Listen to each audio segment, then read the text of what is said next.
6:35 de la tarde, nosotros continuamos en Granada TV. Hablábamos hace un momento de agricultura, de ganadería, de productos frescos y precisamente tenemos con nosotros en el día de hoy a Indalecio García, que es el presidente de Banco de Alimentos de Granada. Muy buenas tardes. Muy buenas tardes, tengan ustedes. Y hilábamos porque estaba hablando yo con él hace nada antes de comenzar, que precisamente esos frescos de los que hablábamos están siendo un gran problema a día de hoy en el Banco de Alimentos. Está casi el 50% menos, ¿no?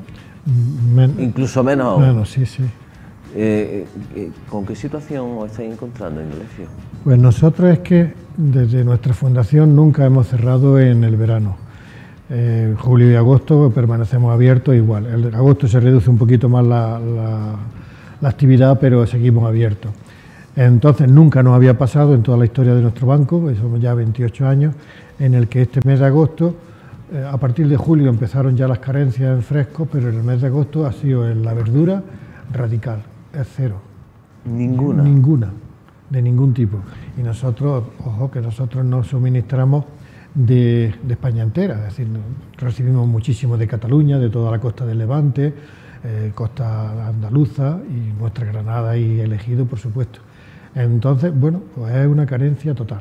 En fruta sí que recibimos algo, lo poco que recibimos está siendo en fruta, siempre con unas cantidades, unos volúmenes inferiores a lo que estábamos habituados. Sí. Porque además me comentabas antes de comenzar, los frescos para el Banco de Alimentos son fundamentales.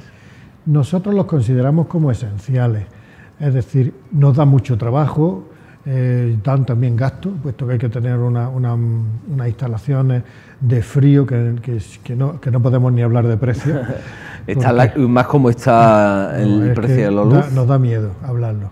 Pero en fin, nos obliga a todo esto, pero son esenciales en la mesa de unas personas. Es decir, que entendemos que es mucho mejor que unos paquetes de todo tipo de legumbres o de macarrones y demás. Hay que hacerlo, hay que condimentarlo. Entonces el producto fresco, la fruta, la verdura, hemos tenido hasta 14 y 16 variedades de frutas diferentes. Decíamos que éramos la mejor tienda de verduras de toda Granada y hemos pasado a cero. Y creemos, ya te digo, por los niños, por la población infantil, por todo, es más esencial la fruta y la verdura, y aunque nos dé más trabajo y aunque nos cueste más, pero trabajamos muchísimo ello. Eso. Indalecio, ¿hay solución para esto? ¿Hay solución? ¿Podemos ayudar nosotros de algún modo? Yo no lo sé. Sí sé que el problema es grave, porque nosotros cuando estamos hoy, la realidad nuestra es la que estamos comentando, ¿no? Pero no estamos pensando ya en el hoy, estamos pensando en qué va a pasar mañana y pasado mañana.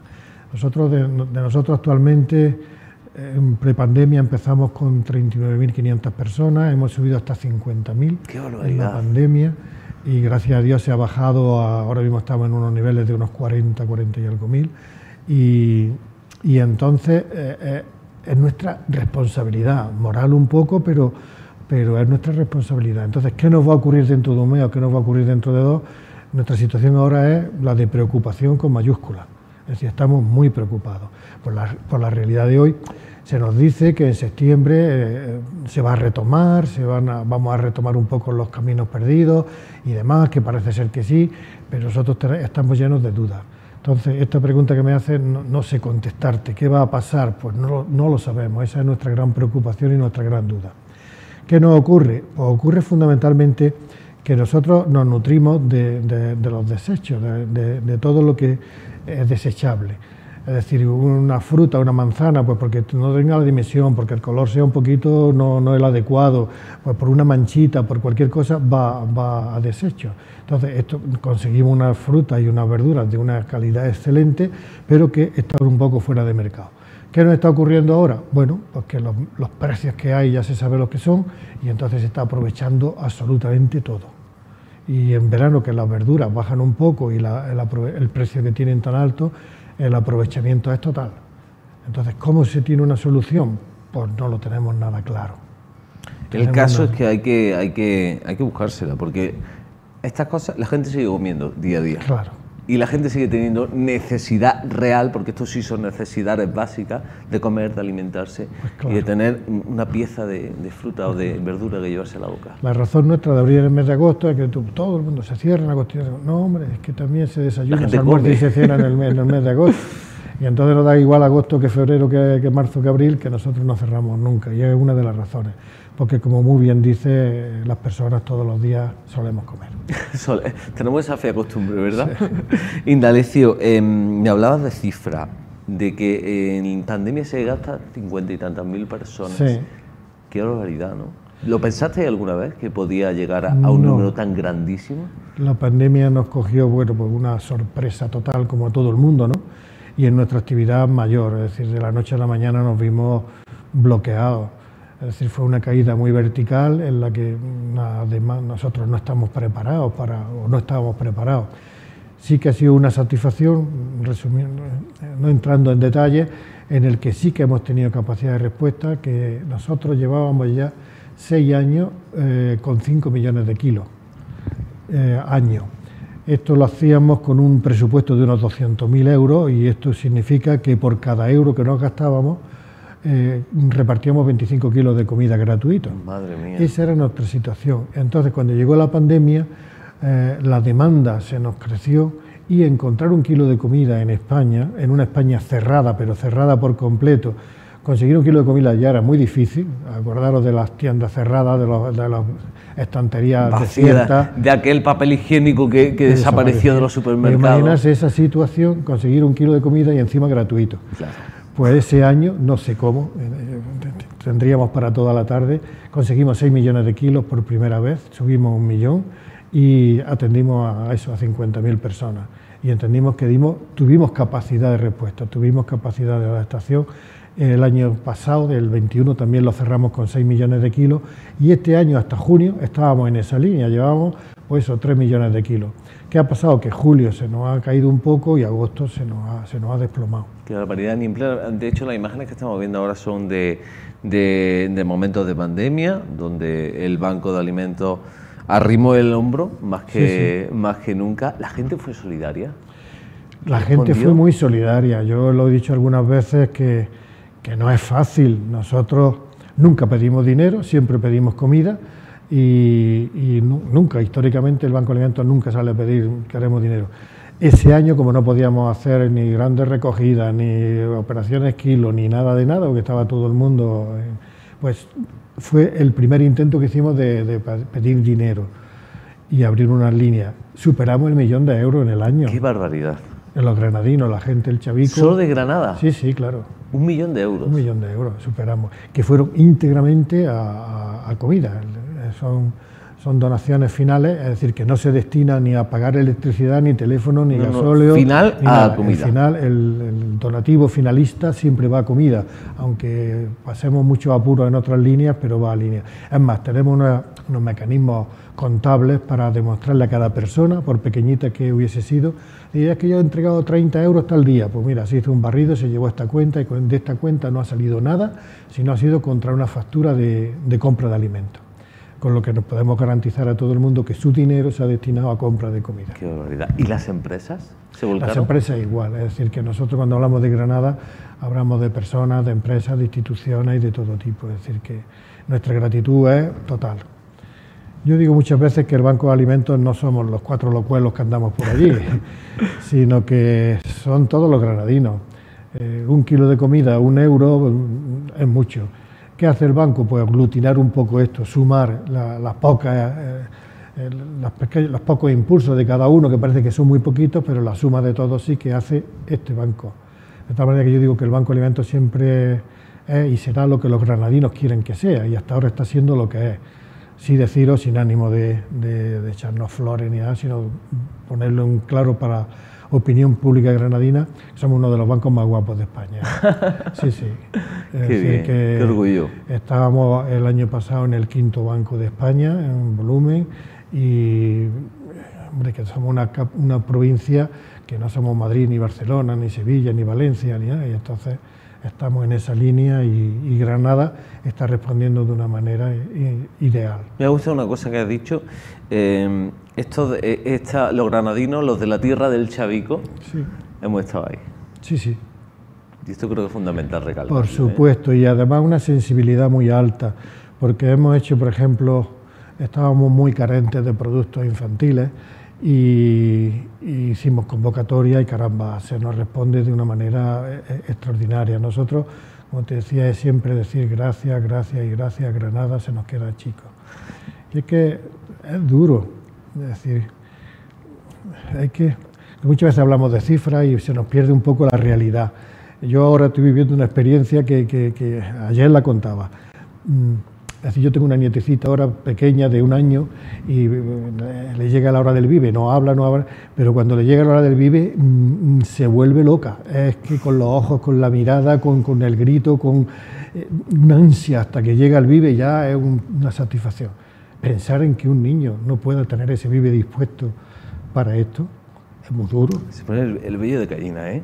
No, pero es una realidad, pero pensar, porque es que es muy dura la realidad. Y claro, nosotros estamos habituados a estar en nuestros sillones frente a nuestra tele y parece que todo es bueno, lo que dicen las noticias y tal, pero tenemos una realidad muy próxima, muy que nos rodea, en la que miramos poco, pero si nos dedicamos un pelín a mirar a izquierda y derecha, la descubrimos, que es una realidad dura que tenemos en nuestra Granada, no hay que irse a sitios muy lejanos. Ignacio, ¿tú has tenido oportunidad de conocer esas realidades de cerca? Sí.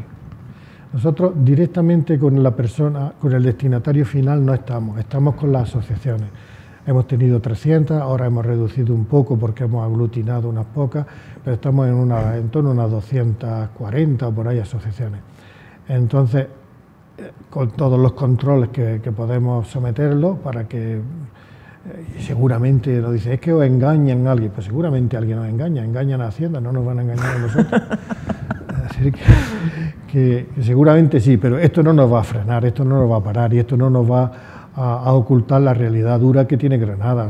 Siempre históricamente hemos sido una de las provincias con peor renta per cápita de España y ahora la realidad no es muy diferente, somos una provincia pobre y la pobreza está ahí. Y las personas que están viviendo por debajo del umbral de la pobreza estamos encabezando las cifras a nivel nacional. Qué barbaridad. Y es una realidad que no nos la inventamos nosotros, son cifras demostrables que ahí están.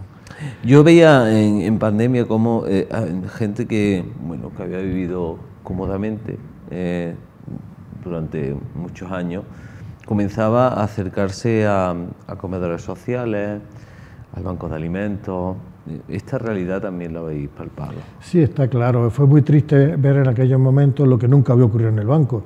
Es que llegaban familias muy jóvenes, con 2 críos, y llegaban con necesidad. Porque nosotros, siempre cuando nos llega una persona, la atendemos muy bien la primera vez, pero ya nunca más la queremos atender. Lo que sí hacemos es ponerla en una asociación para que ya esté atendida durante todo el año, ¿no?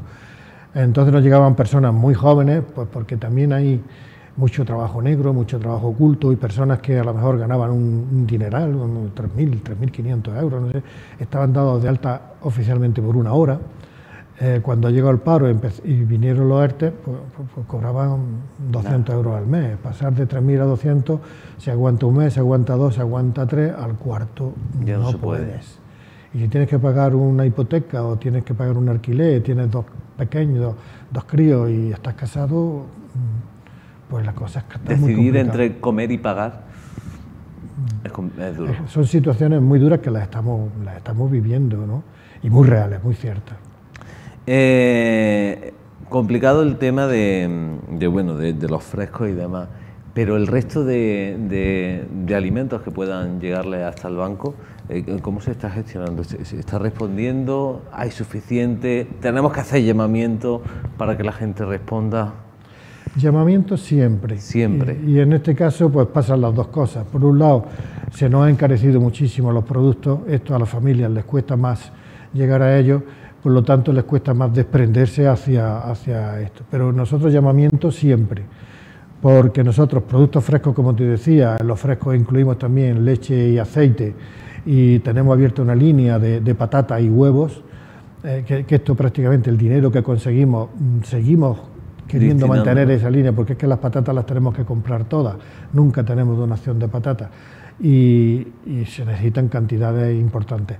Entonces, bueno, estos son la esencia, es decir, los productos frescos, la leche, el aceite, las patatas, los huevos y, no sé, ya colacao y productos infantiles es la esencia. Luego vienen los macarrones, todas las pastas, los no las perecederos, legumbres, los no perecederos sí. y eso, pero la esencia y lo que más velamos es por ello.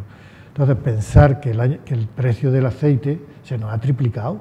Nosotros compramos el alto oleico y el año pasado, con este 1 millón de euros que tuvimos, se compró y nos excedimos en compra de aceite, cosa que estamos locos de contentos, puesto que ahora estamos disponiendo, ya nos queda muy poco, pero todavía estamos manteniendo aceite de aquel. Ahora hemos intentado, se nos ha triplicado el precio. Entonces, esto va en detrimento de, si yo tengo 1 euro, pues si puedo comprar una botella, pues ahora puedo comprar 1/3 de botella. Claro. Y está claro. Entonces, el llamamiento es siempre. Y nosotros, digo, nunca pedimos dinero, siempre alimentos. Pero bueno, ahora con las nuevas técnicas y no sé qué, a la gente también, a las personas les parece más cómodo, no sé, pues los bizum, los medios estos técnicos y informáticos que a través de mil sitios. Sí, ¿cómo podemos hacerlo? ¿Cómo podemos ayudar? Nosotros tenemos siempre la página web abierta, unas líneas, unos teléfonos en los que... ¿Cómo es la página web que la digamos? Banco Alimentos de Granada. Bancoalimentosdegranada.com.es. Sí, .com. Entonces, pues ya digo que ahí se puede entrar y se puede optar por cualquiera. Con la seguridad, como te decía al principio, de que toda donación que llegue vía donación para alimentos, indiscutiblemente irá para alimentos. Nosotros ya nos buscamos la vida por otro sitio porque el precio del combustible también se nos ha disparado. Tenemos 5 delegaciones en Granada, somos el único banco en toda España que tiene esas delegaciones y trabajamos prácticamente toda la provincia, porque la delegación trabaja un poco también todos los pueblos que tienen en el entorno. Tenemos delegación histórica, nosotros el Banco Alimentos de Granada lo abrimos en el año 95, yo soy uno de los fundadores, y en el 97 ya estábamos hablando con Motril, fue la primera delegación de España. Y Motril Salobreña, una delegación importantísima, se abrió Guadix, Loja, Baza Huéscar y últimamente Alhama de Granada, con lo que prácticamente tenemos la provincia pues muy cubierta. Vamos a poner ahora por aquí la página web para que ustedes la vean, bancoalimentosgranada.org, que por favor hay que ser solidarios, que fíjense, hay gente que nunca imaginó que iba a estar en esta situación y de repente aquí lo estamos viendo. Ahí entren, escriban, busquen la forma para poder ayudar y colaborar. Antes de irme, quería preguntarte, porque me ha resultado, me ha llamado la atención, decía uno de los fundadores del Banco de Alimentos, ¿cómo ha cambiado la realidad social desde aquel año 95, me has dicho? Sí, 95. Del 95 hasta 2022. ¿Cómo era el panorama social? La realidad, bueno, empezamos que era que nos daba pena, es decir, que cogíamos 4 frutas de almacenes y demás, no teníamos nada, conseguimos un coche que pagó Esteban Feriche, que seguramente nos estará escuchando, y ese coche lo cargábamos y lo llevábamos directamente a la persona. Es decir, empezamos muy en precario. Y hemos ido evolucionando. Yo, sinceramente, nunca llegué a pensar que podríamos estar en los niveles que hoy estamos. Eso es una realidad. Pero también decirte que la esencia del banco ha sido que ha tenido sentido en cada momento. Incluso en los momentos de mayor esplendor económico que ha habido, el Banco Alimentos ha tenido mucho sentido. La persona excluida social, los pobres, el necesitado, siempre estaba ahí. Siempre estaba ahí. Qué bien. Y entonces, claro, ahora tenemos un protagonismo que no queremos, que no buscamos, que ojalá no hiciera falta. Que ojalá no hiciera falta. Nos dice objetivo de banco grande, ¿qué va? Nosotros, nuestro objetivo sería cerrar el banco. Cada vez más La pequeño. mejor noticia para Granada, se ha cerrado el Banco de Alimentos porque no hace falta. Esa es una notición. Sería maravilloso. Es decir, que nosotros no estamos en el ánimo de ser muy eficaces, de conseguir más, del año que viene más que este. No. Es decir, nosotros lo hacemos con serenidad, con tranquilidad, intentando, pero que el Banco de Alimentos ha tenido sentido en cada una de las épocas que hemos vivido. Que Indalecio, se nos va casi el tiempo. Mil gracias por estar con nosotros, por contarnos la realidad. Y si desde aquí podemos ayudar de algún modo, haciendo llamamiento, ya saben, bancodealimentosgranada.org, para que puedan ayudar, donar, porque bien falta que hace. Sí. Nosotros os agradecemos desde siempre los gestos que habéis tenido con nosotros. Es muy bonito el estar aquí, la acogida que nos dais. Y yo decir que un poco estos tiempos que se nos avecinan con estas carestías, de alguna manera el Banco de Alimentos nos hemos convertido como en un termómetro, que somos los primeros que detectamos, porque no nos olvidemos, quien primero paga la factura y quien paga la factura más fuerte siempre es la persona más necesitada. Estos tiempos que se nos avecinan de carestía, de hay que ver el combustible cómo está, hay que ver lo otro cómo está, hay que, más que bien nos vamos acomodando y tal, pero la persona pobre es la primera que paga. Y la primera que lo nota. Y la primera que lo nota. Entonces nosotros somos, digamos, un detector muy grave. Entonces te agradezco este llamamiento que haces, todo es bienvenido y yo una vez más a Granada entera darle las gracias de principio a fin. Y que no paren esas gracias, porque significará que seguimos siendo solidarios. Pues claro que sí. Muchas gracias. Además creo que hoy es el Día de la Solidaridad. Hoy es el día de... Bueno, pues entonces... O algo de eso. Ha venido redondo, ha venido cuadrado. Pues pienso que sí, no estoy muy seguro, pero por ahí anda. Muchas gracias, Indalecio. A ti siempre y a vosotros. Bueno, ya saben dónde está aquí, que sean solidarios. Banco de Alimentos Granada.org, entren, hace mucha falta, es necesario, y si de aquí podemos aportar algo, mucho mejor. Yo me voy a despedir de ustedes, no se acaba el programa, porque ya se lo decía, que el otro día se pasaba por aquí María del Mar Peña, porque pasamos de la solidaridad a la historia un poquito fresquita de estas que nos gustan a nosotros en verano, de conocer lo que ocurrió, lo que hemos titulado como el enigma de la Magdalena, lo que ocurrió en toda la zona donde se situaba la parroquia de la Magdalena con el fantasma de la Diputación. Yo les veo mañana por aquí, que además tenemos un programa muy fresquito. Les dejo con María del Mar Peña. Nos vemos mañana, cuídense, sean solidarios y sean felices.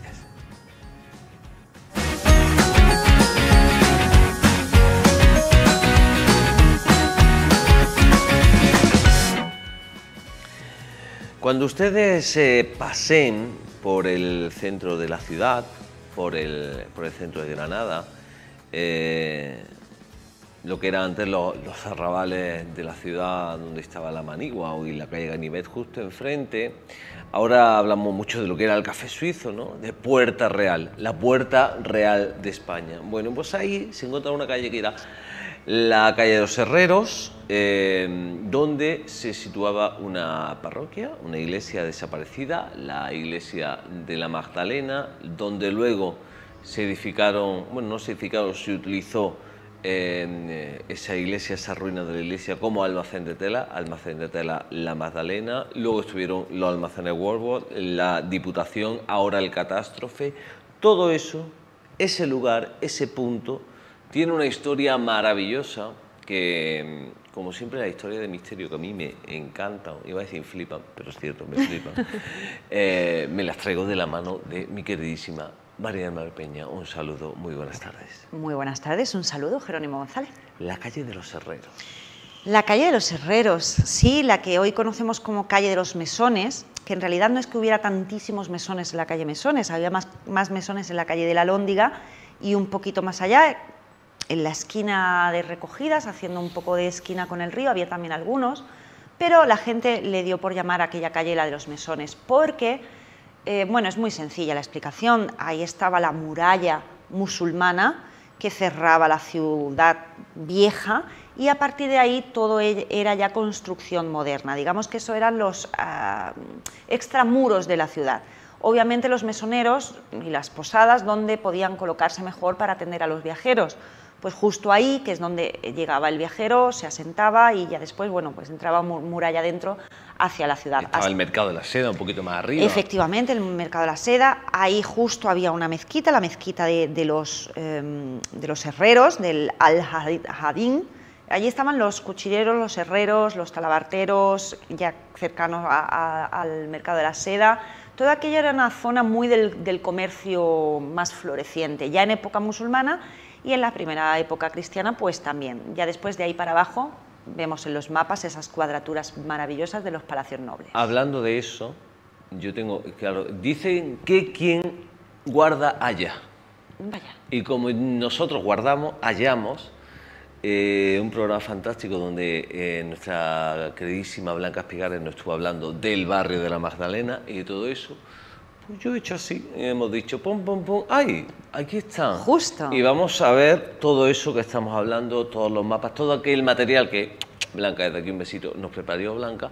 Y vamos comentando, sobre todo para que conozcamos un poco también dónde se sitúa y por qué esa energía hay.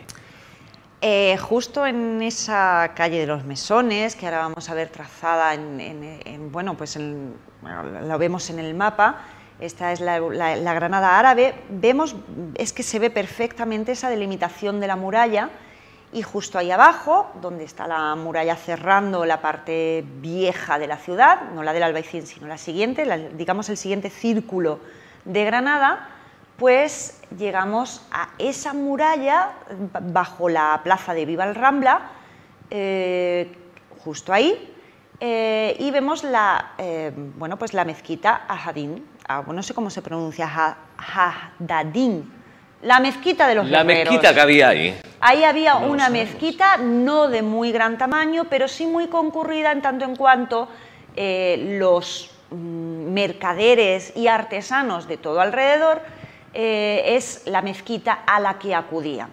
Con lo cual, pues ya era una mezquita poderosa, digamos que ya era un sitio de cierta, bueno, cierta alegría.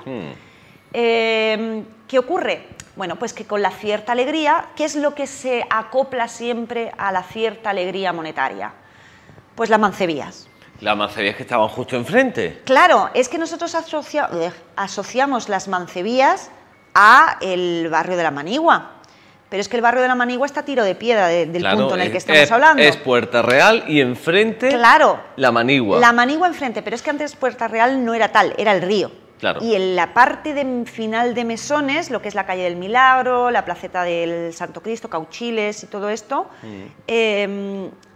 bueno, pues de Arco de las Cucharas para acá ya empezaba la mancebía. Estaban posada, posada, posada, posada, mesón, mesón, posada, posada, mancebía, posada, mesón, mancebía, mancebía, mancebía. Ah, claro, todo junto. Mira, claro, mira qué imagen más bonita. Esta imagen es maravillosa porque se nota cómo se forma una ciudad desde la parte antigua, que trepa desde arriba, se desgaja hacia abajo, florece en esa nube de casas que vemos en la ciudad antigua, esa rectitud que vemos que es provocada por la muralla, y de ahí los barrios cuadrados hacia la Vega, con sus caserones, palacios alrededor de los jardines y las huertas de las que tanto nos habla Blanca. Además, es que se ve perfectamente como en el barrio de la Magdalena, y se me viene, por motivos evidentes que ya hemos hablado aquí muchas veces, de la familia Contreras y Pérez de Rasti, el Palacio de las Columnas, lo que hoy es la Facultad de Traductores, que detrás lo que había era Vega. Claro, antes todo esto era campo, Camino pues de en Granada Ronda todo esto era Vega. Esto es una frase que la repite Blanca porque es la verdad de Granada. Esto era Vega, esto, señores, es lo que nos hemos cargado. Así, bueno, pues atajo y bueno, y palada de hormigón.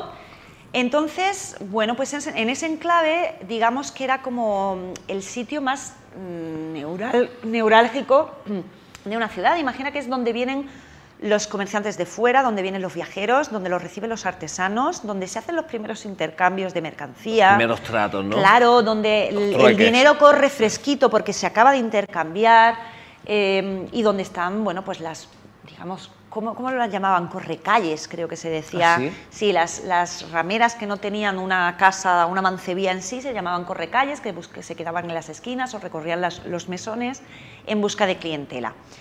Aquello era, bueno, pues las grandes superproducciones que ahora hacen series maravillosas, bueno, pues ese ambiente de popular es el que se respiraba. Pero también hay que decir otra cosa, cuando se cristianiza Granada, en esa muralla, en esa mezquita, deciden construir una ermita y un hospital. La ermita de San Sebastián y San Roque y el hospital de la Veracruz. Esto lo financian los montañeses. Aquí, ¿la ermita de San Sebastián no es la que está al lado de lo que hoy es Palacio de Congresos? Sí.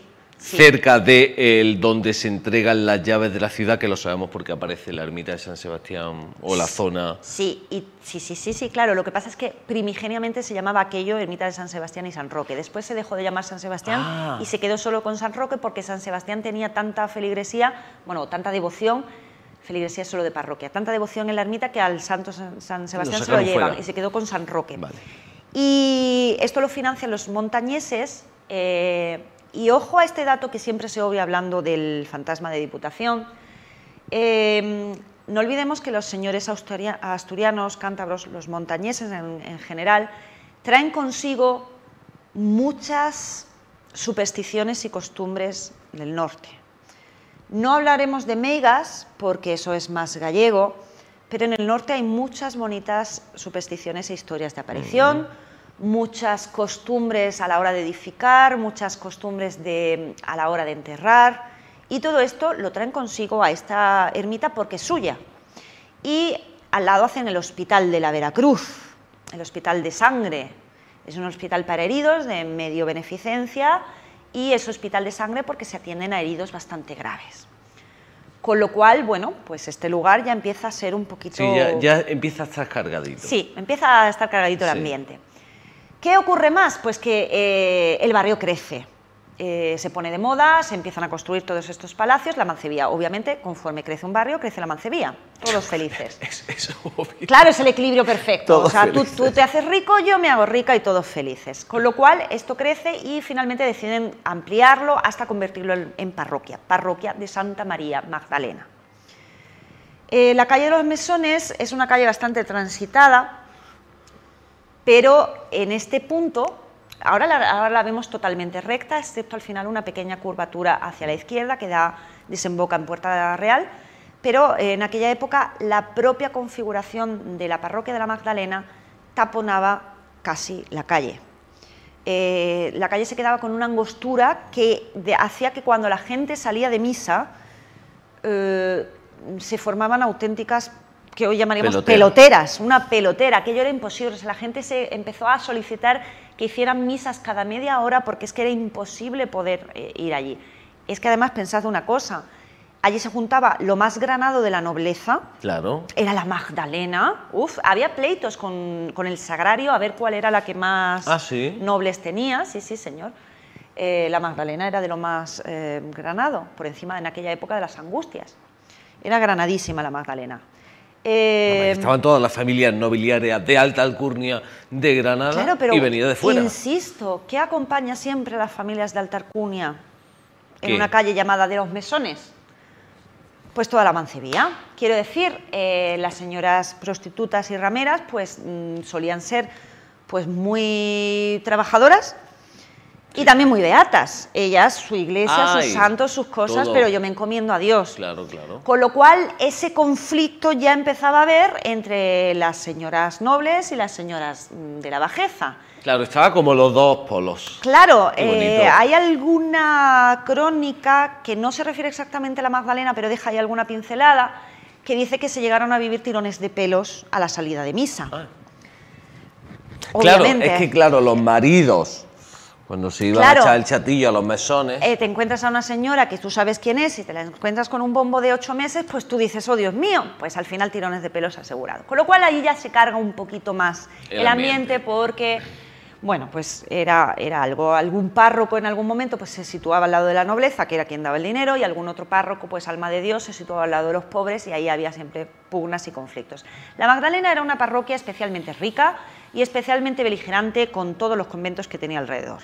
Les exigía dinero, la pela es la pela en este caso, y seguía para adelante. Hay otro dato que hay que añadir al contexto en el que ponemos la parroquia de la Magdalena, y es que tenía su propio cementerio. Claro, pero como ocurría en todas las iglesias, como en todas las parroquias. Absolutamente las iglesias de Granada. Muy cerquita de allí estaba el convento de la Trinidad, en lo que es la Plaza de la Trinidad. Tú no sé, porque tú eres muy joven. Tú también. Yo también. Pero tú lo aparentas más. Tú no sé si has llegado a conocer la Plaza de la Trinidad antes de que fuera reformada, la última reforma que tuvo, que le cambiaron la solería. Era una plaza con un pavimento pulido que deslizaba bastante. De pequeña yo la he llegado a conocer como la Plaza de los Resbalones. No llego yo a... A día de hoy, una parte de la Plaza de la No Trinidad tanto. se está hundiendo. Ah, ¿sí? Esto no me Sí. da... Y esto te lo digo yo porque paso por ahí día sí, día Sí. también.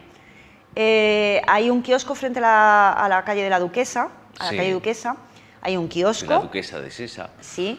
Esos árboles están ligeramente inclinados porque se están hundiendo hacia el centro ¿Ah, de la sí? plaza. Ahí las alcantarillas se hunden en las aceras porque se está hundiendo parte de la plaza. Y seguramente hay un motivo y tú lo conoces. Esa plaza se conocía como la de los resbalones. Cuando cambiaron el pavimento todos dijimos, ah, madre, pues esto era el pavimento, ya no nos vamos a resbalar. Bueno, yo he dejado de pasar por el centro de la plaza y no solo por los pájaros. Sí, Yo porque me he lo has resbalado comido. ahí, cosa de, no te estoy exagerando, 12 veces. Vale que yo soy muy torpe, es cierto, pero yo me he resbalado infinidad de veces. Allí no hay día, y te lo pueden decir los camareros que tienen las terrazas allí, no hay día que no se resbale alguien. La plaza de los resbalones. Hay una leyenda muy bonita, allí se levantaba el convento de los Trinitarios. En el lado justo enfrente de la calle Duquesa, hasta la calle de los Mesones, era la iglesia, y la parte de la derecha, hacia la calle de las Tablas, era el claustro y la casa conventual. Donde está la fuente, el punto de la fuente, se conserva justo el punto central de la fuente del claustro de los Trinitarios. ¿Ah, sí? Esa fuente, ese caño de agua, sigue siendo el caño de agua del claustro del convento de la Santísima Trinidad. ¿Y el claustro en la plaza? El claustro es Casi. la plaza, menos este lateral Claro. que era del final de la calle Mesones, pegando a la muralla, que eso era la iglesia. ¿Tú te has preguntado alguna vez por qué esa plaza se ha remodelado tan poco? ¿Por qué esa plaza no se ha excavado más? ¿Por qué ese caño de agua se conservó ahí? La Y no verdad que se no. movió y se hizo una fuente un poco más espectacular. Solo se plantaron árboles torcidos que no se tocan y ya está, y ahí está la plaza. ¿Por qué se llama la Plaza de los Resbalones? Claro, debajo de un claustro y de una iglesia trinitaria fundada en 1500, pongamos 1515, 1520, ¿qué es lo que había siempre debajo de los conventos? Ah, amiga. Las criptas. Amiga. Cuando se derriba la iglesia, no se quitan las piedras, pero no se ahonda. Claro, porque... era Se un cubre de problema. arena, porque si tú te pones a ahondar ahí empiezas a sacar huesos y no tienes fin. En el convento de Gracia, también trinitarios, sí que sacaron huesos y se cuentan las crónicas que los chiquillos jugaban con las calaveras al fútbol, bueno, a la pelota. Pero en el caso de la Trinidad no quisieron tocar, echaron tierra y después solaron por encima, plantaron los árboles y ya está. Hay Amiga, Bonalo. un rumor muy bonito que dice que la Plaza de los Resbalones es de los resbalones, porque cuando tú vas andando por encima de un claustro que ha sido profanado, como este, que se estás pasando por encima de unos muertos que habían sido enterrados ahí para ser de paz, no para tener una O plaza sea, estamos encima. pasando literalmente... Por encima de los muertos, de las criptas de aquel convento, y te estoy hablando que es convento desde 1500 poco hasta 1840, con lo cual Guau. la cantidad que se puede amontonar ahí es importante, sobre todo teniendo en cuenta que fue un epicentro en la peste, un Claro. epicentro de atención y de enterramiento. Hay gente que dice que es la Plaza de los Resbalones, porque cuando tú pasas por ahí hay manos que te cogen de los tobillos y tú te caes. Yo me he dado una vueltecita hoy por allí. Pues si te caes, ya sabes lo que es. No, gracias, no. Estamos hablando entonces de los cementerios de Granada. Hasta bien entrado el siglo XIX, Granada era una de las ciudades con más conventos e iglesias de todo el mundo. Muchísimos. Hay otras ciudades que presumen del número, pero Granada era uno de los que más tenían. Después, bueno, pues llegó la permisibilidad granadina que echó abajo con muchos de ellos. Cada iglesia, cada monasterio, cada convento tenía su cementerio. Y hay una singularidad en Granada, que es que en 1895, a final del 19, primeros del 20, muchas crónicas españolas y del resto del mundo criticaban a Granada como una ciudad nauseabunda, porque se seguía enterrando en los cementerios. Aunque ya se habían habilitado los cementerios generales, que fueron 4 y finalmente solo se quedó con San José, y las directrices decían que enterraran a la gente allí, los pobres muy pobres terminaban enterrándose en los cementerios de San José, pero la gente un poco pudiente no iba a renunciar a ser enterrado en el panteón de su familia o donde había pagado, y las iglesias y órdenes no iban a renunciar al bonito, bueno, pues fondo que daban por cada enterramiento.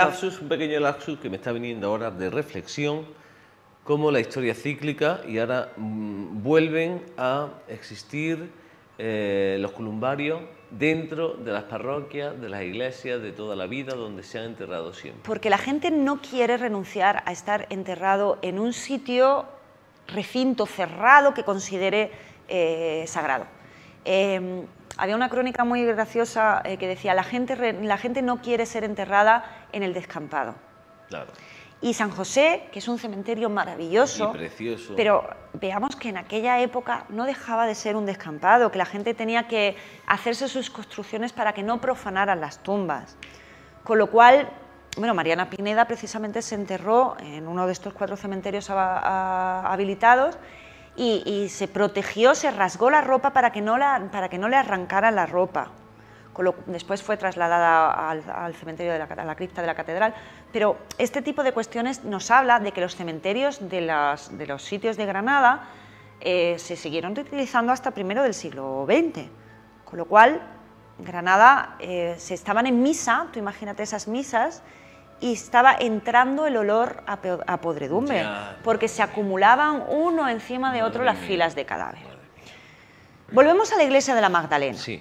Hay varios datos que hay que matizar cuando se hablan del famoso caso del fantasma de Diputación. Estamos hablando de que en 1986, más o menos, cuando Diputación entra allí, en 1986, sí. En 1986 hay varios trabajadores que empiezan a denunciar que las cosas vuelan, que los armarios se abren y se cierran, que los papeles vuelan solos, los cajones se mueven, escuchan ruidos, luces que se encienden y se apagan, y deciden llamar a equipos de investigadores, entre ellos Juan Burgos, que consiguen, bueno, pues... Eso estamos viendo de Virrambla. Esa es la parte de atrás de la iglesia de la Magdalena vista desde Virrambla, ¿vale? Esta es la parte de delante vista desde la calle Hileras. Aquí ya está derribada la primera parte, lo que es la portada de la iglesia ya está derribada, ya se ha llevado a la escuela del Ave María del Sacromonte. Este es el interior de Tejidos La Magdalena, con José Pérez de la Blanca, que todavía sigue la familia Pérez de la Blanca, grandes amigos. Bueno, pues fíjate la impresión que es ver un negocio y mirar hacia arriba y ver las columnas de una iglesia. Además, una iglesia que, ya digo, era bastante rica y bastante ornada. Bueno, pues los trabajadores de la Diputación acusan fenómenos muy raros. Agobio, no se puede trabajar allí. Juan Burgos consigue hacer una investigación los días 21, 22 y 23 de diciembre, aprovechando la Navidad, de 1986, y allí se graban cosas y suceden cosas. Esto es lo que todos conocemos como el famoso episodio de Juan Burgos. Él dice, bueno, que estaba midiendo con un medidor de pues ondas electromagnéticas y todo esto, estaba midiendo pues las diferentes fuerzas que había por allí. Al bajar en un sitio empezó a descontrolarse el aparato, a medir unas cosas pues realmente irracionales. Le estalló el aparato, cuando fue a recogerlo sintió un dolor justo entre el índice y el pulgar, un dolor muy agudo, y entonces saltó, porque había saltado como un arco de electricidad a su mano, y de la pared empezó a emanar humo y a formarse una figura. Él se quedó tremendamente asustado con esto, un hombre que estaba curtido en este tipo de cosas. Describió a esta persona pues como un hombre con el pelo cano, los ojos hundidos, la nariz larga, mucha distancia entre la nariz y la boca, y Andrés Soria hace un retrato robot de este hombre al que muchos trabajadores de la zona, muchos habitantes de la zona, identifican con alguien al que llaman Padre Benito. Vale, pues vamos a remontar, bueno, hay una famosa psicofonía de este momento, que a ti te gusta particularmente la psicofonía. A mí lo que pasa es que yo lo paso fatal. Lo pasas mal, pero te gusta, o sea, sí, claro. Esa sensación muy tuya, eso es muy tuyo, lo paso mal, pero me gusta, pónmela otra vez. Vamos a rebobinar un poco. Ahí estuvo poco antes de que fuera Diputación, en 1972, es comprado por los almacenes Wolfsburg, Las obras para terminar de derribar lo que era la iglesia y a poner esa inmensa mole tan bonita que hemos visto en las imágenes de los almacenes, obra cumbre de la arquitectura. Sí, sí. Bueno, pues las obras se demoran bastante. ¿Por qué? Pues porque los operarios notan que los martillos y toda su maquinaria desaparece, vuela, se cae. Hay gente que se cae allí, hay gente que se le cae una viga encima y lo pasan bastante mal. Ay. Los almacenes Woolworth cierran, según dicen, porque aquello está maldito y se van. Esa es una leyenda. En realidad la cadena no estaba muy bien y decidieron cerrar. Pero es que nos vamos a ir un poquito antes. Los almacenes de tejidos La Magdalena... Aquí esto que vemos... bueno, pues era un sitio próspero, bastante popular en Granada para comprar telas de lo más fetel, los últimos géneros, señora, venga a comprarlos aquí. Hay muchísimos anuncios en prensa. Te ha quedado muy de señor de publicidad de la época. Claro, es que estoy muy acostumbrada a leer los nuevos géneros de punto. Entonces, aquí no se fía. Son cosas así. Esto estaba situado justo muy cerca del Café León, que era muy popular. Los tejidos de La Magdalena eran popularísimos y tampoco es que el ambiente fuera muy bueno entre los trabajadores. También había trabajadores que lo pasaban mal, que no querían ir de noche a descargar el género porque no se sentían cómodos en el lugar. Y esto ya era algo que indicaba... De hecho, dicen que hay alguien que se suicidó ahí. Hablan de un ahorcamiento. Hablan de un ahorcamiento, exactamente, colgado de una viga. Esto no he podido comprobarlo, pero como tampoco he podido descartarlo, pues es lo que hay. Más atrás también se cuenta que en la demolición del edificio, de la parte de la torre y en la demolición del edificio para hacer el Woolworth, encontraron restos humanos. Encontraron muchos restos humanos y en particular llamó la atención los restos de un hombre, un cadáver adulto, rodeado de cadáveres pequeñitos. También hablaban de cadáveres emparedados en las paredes. Obviamente, por el bien de la obra, esto se silenció, volvieron a llevarlos en su sitio, a arrojarlos en un osario central, taparlos con los cimientos y no he dicho nada, pero después la gente lo contó. Cuando derribaron la portada de La Magdalena también se habló de la aparición de los restos, concretamente en la parte de atrás, pegando con arco de las cucharas, donde estaba el jardín cementerio de la parroquia, porque la parroquia tenía cementerio propio. Y es posible que también hubiera una cripta, o sea que los cimientos propios seguirá habiendo una cripta. Madre mía. Con lo cual, ese frío que experimentamos... Que no puede andar tranquilo por Granada de ninguna forma. No se puede. No se puede. Además, otro día te contaré el Carmen de las Ánimas, en la parroquia de Santa Escolástica. Sí. Hay una calle que se llama Cementerio de Santa Escolástica. Sí. Saluda cuando pases por ahí. No, gracias. Hay otro rumor, y esto es verdad que es que no he podido comprobarlo, y es que en 1835 un coche fúnebre transportaba los féretros para un entierro en La Magdalena y los caballos al llegar a la puerta se desbocaron y provocaron un accidente con bastantes muertos, o sea, ya llevaban muertos, pues más muertos todavía, y al parecer lincharon al cochero pues por haber desbocado los caballos. Esto no he podido comprobarlo porque en 1835 la prensa granadina pues no estaba en boga, entonces no puedo comprobar este extremo. Sí que tengo que poner un matiz. Es cierto, totalmente cierto, que los fenómenos que se describen en Diputación, gente que trabajaba en Diputación insiste en que aquello era muy extraño. A mí me han contado. Gente que ha trabajado allí. Es verdad que el testimonio de Juan Burgos, el equipo Omega, eran unas personas que empezaron a hacer investigaciones con rigurosidad científica. De hecho, fue permitido por el gobierno, la primera. Sí, claro, ellos tenían una rigurosidad porque ellos lo que pretendían era una medición empírica de esos fenómenos. Es verdad que ellos eran lo que hoy en día llamamos believer, eran creyentes, aceptaban estos términos, pero eran ciertamente rigurosos, o sea, no se inventaban cuentos. Y el pavor con el que Juan Burgos cuenta esa experiencia, es más, hay fotos de su mano cuando sale y dice, me he hecho daño aquí, he sentido un latigazo de energía en la mano. Hay fotos de unas marcas como de un bocado.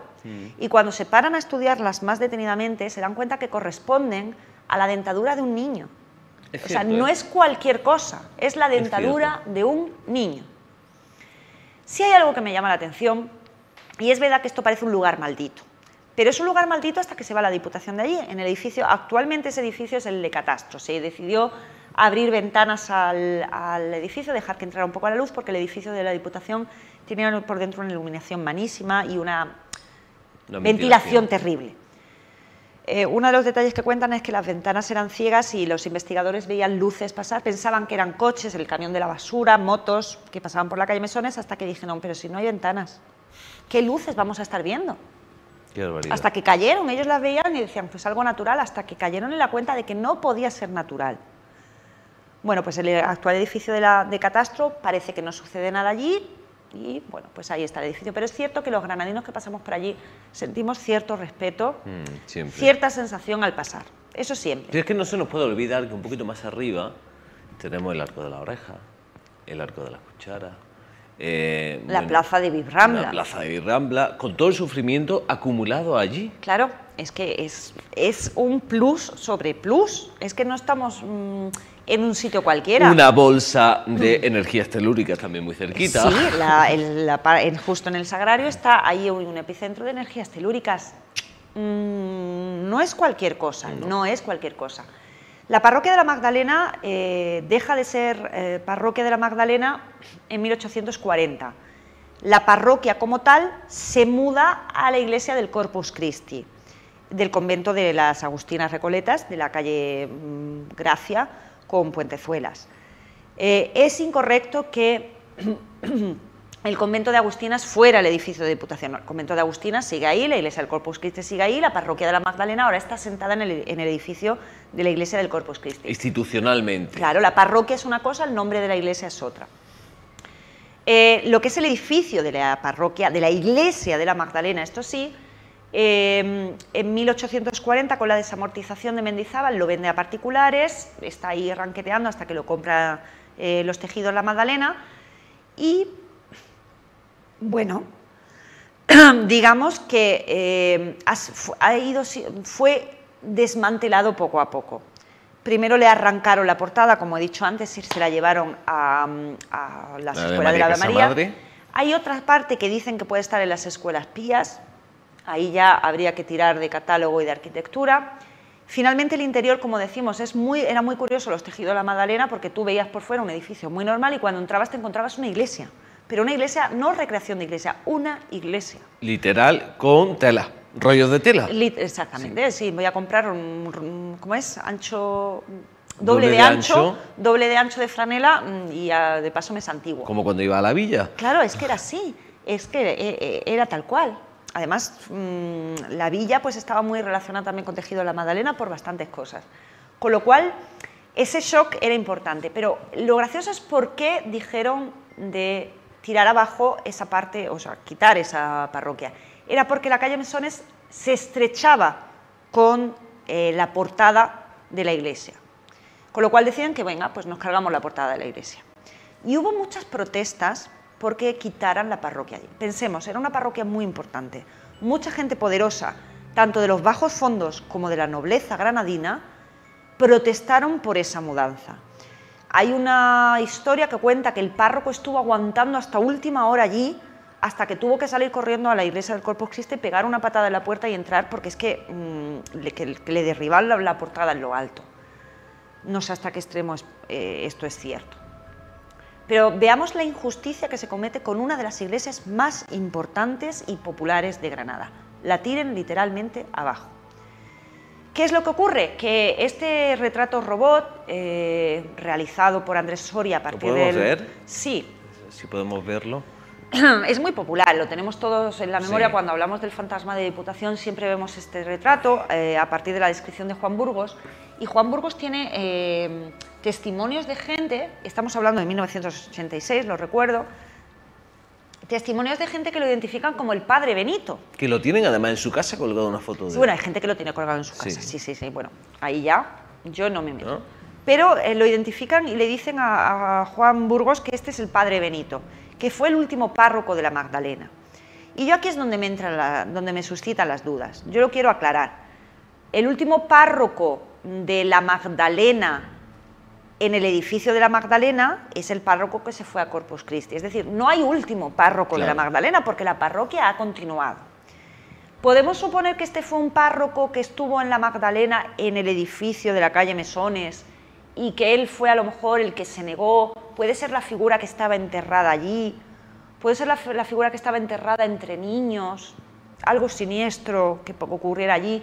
Hay gente que habla de abortos clandestinos practicados allí, tanto a gente de los bajos fondos como a gente noble, y que esos fetos fueran enterrados o emparedados allí y que de ahí surge la maldición. Eso ni lo sé, ni creo que lo sepamos nunca, pero lo que me cuesta pensar es que en 1986 alguien tenga memoria de cuál fue el último párroco que estuvo en la Magdalena en el año 1840. Y que además digan que es el padre Benito, o sea, ya con nombre.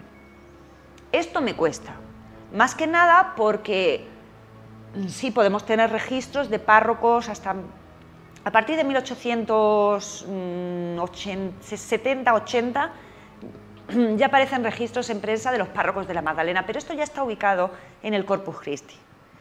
No creo que nadie que viva en 1986 tenga la capacidad para reconocer un retrato y para nombrarlo como padre Benito de alguien que tuvo que estar como párroco en 1835, 36, 40. Entre otras cosas porque es imposible que esté vivo. Es imposible que esté vivo, y por mucho que abuelos a nietos le hayan transmitido, pues sí, el padre Benito se negó a aquello y sí, pero físicamente... Pero físicamente, y no había fotografías, no había fotografías, y tampoco hay un retrato de... No era una persona, pues los cardenales o obispos, arzobispos, sí, tenemos retratos, de esta persona no. Entonces, me queda, como me pasó con el fantasma Felipe del conservatorio, saber de dónde sale el nombre de Benito. Bueno, pero Felipe lo localizamos. Felipe, sí, Felipe ya sabemos perfectamente, sabemos toda su familia, su historia, dónde está enterrado y todo. Hemos ido a su tumba, sí, así que todo genial. Pero de Benito no. Ahora, eso sí, el escalofrío de pasar por allí y sentir que allí tiene que haber, no sabemos si una maldición de la parroquia, una maldición del edificio, una maldición de una única persona que sigue allí y que allí sigue, o sea, no es el fantasma de la Magdalena, sería solo ese fantasma de ese punto, el fantasma de la mezquita de Jajadín, el fantasma de la ermita de San Roque, el fantasma de la antigua iglesia, no parroquia, de la iglesia de la Magdalena, el fantasma de la Diputación, de catastro no. ¿Por qué? Supongo que al hacer catastro sí que removieron, sacaron y echaron bien lejos cualquier resto que pudiera aparecer allí. O quizás está solo dormitando y esperando un momento en el que pueda hacerse oír. Me gusta más esta parte. Tiene más de dónde sacar. María del Mar, gracias. Gracias a vosotros. Siempre. Ya saben ustedes, cuando pasen por la Magdalena, por lo que era la iglesia, lo que era la calle de los Herreros, por la calle Mesones, edificio del catastro, párense un poquito y sientan que nunca viene mal. Siempre. Buenas tardes. Muy buenas.